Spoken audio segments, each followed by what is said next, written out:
की पढ़ाई के लिए वो लंदन जाते हैं। तो जब ये लंदन गए तो वहाँ पर एक संगठन चलता था, या बोले कि एक केंद्र हुआ करता था, जहाँ पर जो भारत के लोग पढ़ने जाते थे लंदन, यानी कि युवा लोग जो थे, जो यंग लोग थे, उन यंग लोगों की एक सभा होती थी, इकट्ठे होते थे, और वो भारत के बारे में चर्चा करते थे कि ये ब्रिटिशियर्स वहाँ भारतीयों का दमन किस तरह से कर रहे हैं, किस तरह से ये ब्रिटिश सरकार वहाँ पर भारतीयों का शोषण कर रही है। तो उसके बारे में विचार मंथन होता था, और यंग लोग थे सारे।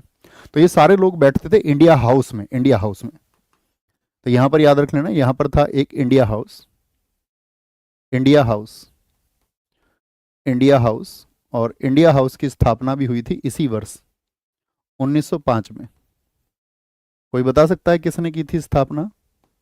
1905 में हुई थी, और ये स्थापना हुई थी लंदन में, लंदन में। यहाँ पे एक पुराना घर खरीद लिया था, भारत के एक व्यक्ति थे श्यामजी कृष्ण वर्मा। अभी भारत सरकार ने भी बनवाया ना इसका मॉडल, इंडिया हाउस का, एक भारत का किस राज्य में बनवाया था बताओ? श्यामजी कृष्ण वर्मा। तो ये श्यामजी कृष्ण वर्मा क्या करते थे कि सभी स्टूडेंट्स को इकट्ठा करते थे, ठीक है, उनके अंदर आपका जो राजनीतिक विचार पैदा हो या क्रांति के लिए उनके अंदर भाव पैदा हो। तो यहाँ पर बहुत सारे लोगों से उनकी मुलाकात होती है। एक तो श्यामजी कृष्ण वर्मा रहे, और यहीं पर एक व्यक्ति थे मदन लाल धींगरा।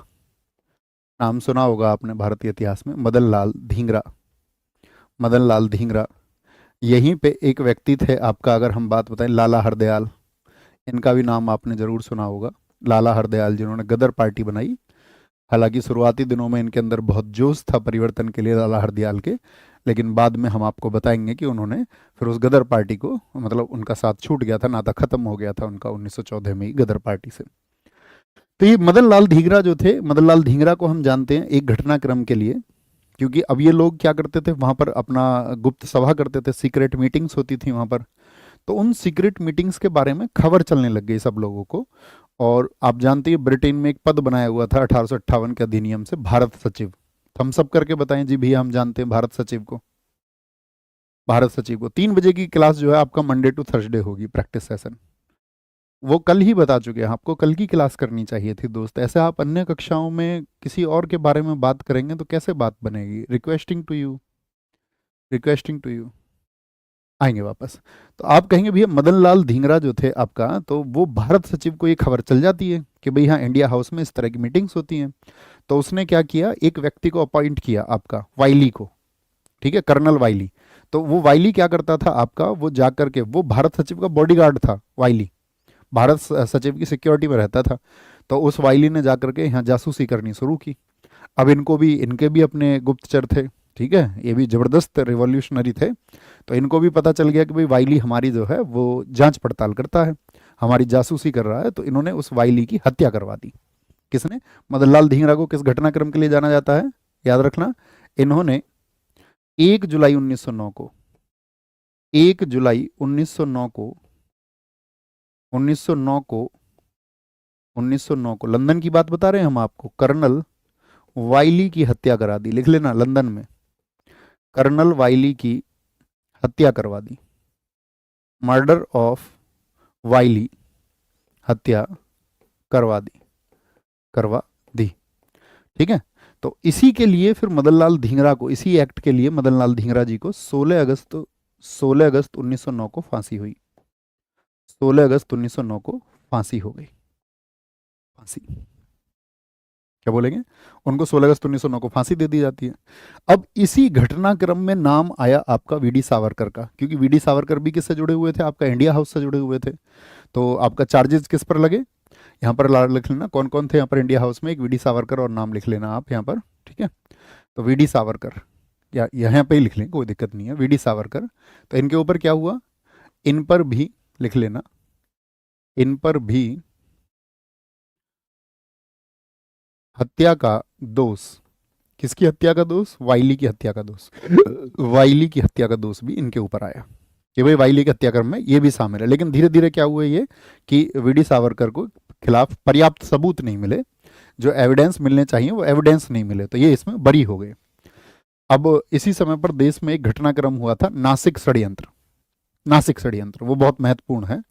तो वीडी सावरकर तो लंदन में थे इस समय पर, ये सब कहाँ पर है, घटनाक्रम कहाँ पर घटा, लंदन में।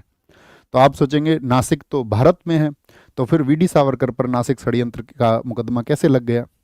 तो घटना कुछ ऐसे हुई कि वीडी सावरकर जब यहाँ एक्टिव थे तो उनको यहाँ से मिली 20 ब्राउन पिस्टल। ब्राउन पिस्टल, ठीक है, ब्राउन मतलब ब्रांड है। तो ब्राउन पिस्टल मिली आपको वहाँ पर, या बोले कैटेगरी है आपका पिस्टल की, और साथ में बहुत सारे कारतूस उनको मिल गए। अब उन्होंने क्या किया, उन 20 ब्राउन पिस्टल को भेज दिया भारत में कि भाई भारत में क्रांति की ज़रूरत है और यहाँ पर वो चाहिए, ठीक है। अच्छा, ये तो बात समझ में आ गई। एक छोटी सी चीज़ देखना, छोटी सी घटना क्या है कि जो इनके भाई थे, जो जिनको हम बोल रहे गणेश, गणेश यहाँ पे लिखना, नासिक में इनके जो भाई हैं गणेश दामोदर सावरकर, गणेश सावरकर लिख लीजिए, गणेश सावरकर थे। अब गणेश सावरकर जो थे आपका, ये ब्रिटिश सरकार के खिलाफ में बहुत एक्टिव थे, ठीक है, और ब्रिटिश सरकार की आलोचना करते थे खुले तौर पर, और क्रांतिकारी लेख लिखते थे। भाई उस समय ये सोशल मीडिया नहीं था ना, तो अपने बातों को कैसे पहुंचाते थे सब, तो अपने एक कागज पे अपनी लिखे विचार और साथ में वो पर्चे लोगों तक पहुंचाते थे, ठीक है। कॉलेजेस जो थे आपका, जहाँ पर आपका यंग लोग थे, गांवों में जहाँ पर आपका नुक्कड़ होते थे, तो वहाँ पर वो पर्चे पहुंचाए जाते थे कि भाई ब्रिटिश सरकार हमारा इस प्रकार से क्या बोलेंगे शोषण कर रही है। तो ब्रिटिश सरकार की नज़र इनके भाई पर भी थी, ठीक है। अब इनके भाई पर थी तो इन्होंने क्या किया, ब्रिटिश सरकार ने इनके भाई पर शिकंजा कसा, क्योंकि इनके क्रांतिकारी लेखों के लिए, और इनको क्या सुनाई गई, सजा सुनाई गई, सजा, इनको सजा सुनाई गई, ठीक है। क्यों सजा सुनाई गई, हम सब करें जी, क्लियर है। किसके लिए सजा हुई इनको, क्रांतिकारी लेखों के लिए, क्रांतिकारी लेखों के लिए इनको सजा हुई। अब जब क्रांतिकारी लेखों के लिए इनको सजा हुई, और वो सजा सुनाई किसने, वो सजा जो सुनाई वो जज था आपका जैक्सन, जज का नाम था जैक्सन। अब इन्होंने कहा अच्छा इन ब्रिटिश अधिकारियों को खत्म करो, तो इस जैक्सन की हत्या हुई। जैक्सन को क्या कर दिया गया, जैक्सन का मर्डर कर दिया गया, और जैक्सन की जो हत्या की गोली चला करके वो की लक्ष्मण कन्हेरे ने, लक्ष्मण अनंत कन्हेरे ने, लक्ष्मण अनंत कन्हेरे ने। घटनाक्रम समझ में आ रहा है ना दोस्त, लक्ष्मण अनंत कन्हेरे ने क्या कर दी, इनकी हत्या कर दी। अब इस बात के लिए ब्रिटिश सरकार ने 3 लोगों को फांसी दी, 3 लोगों को फांसी दी, ठीक है। किस किस को फांसी हुई थी इस घटनाक्रम में, क्या बोलेंगे, इसकी हत्या के लिए 3 लोगों को फांसी हुई, 3 लोगों को फांसी हुई। और 3 लोग कौन थे जिनको फांसी सुनाई गई, वह ब्रिटिश सरकार ऐसे ही दमन करती थी। तो एक तो लक्ष्मण अनंत कन्हेरे, कोई लक्ष्मण अनंत कन्हेरे थे।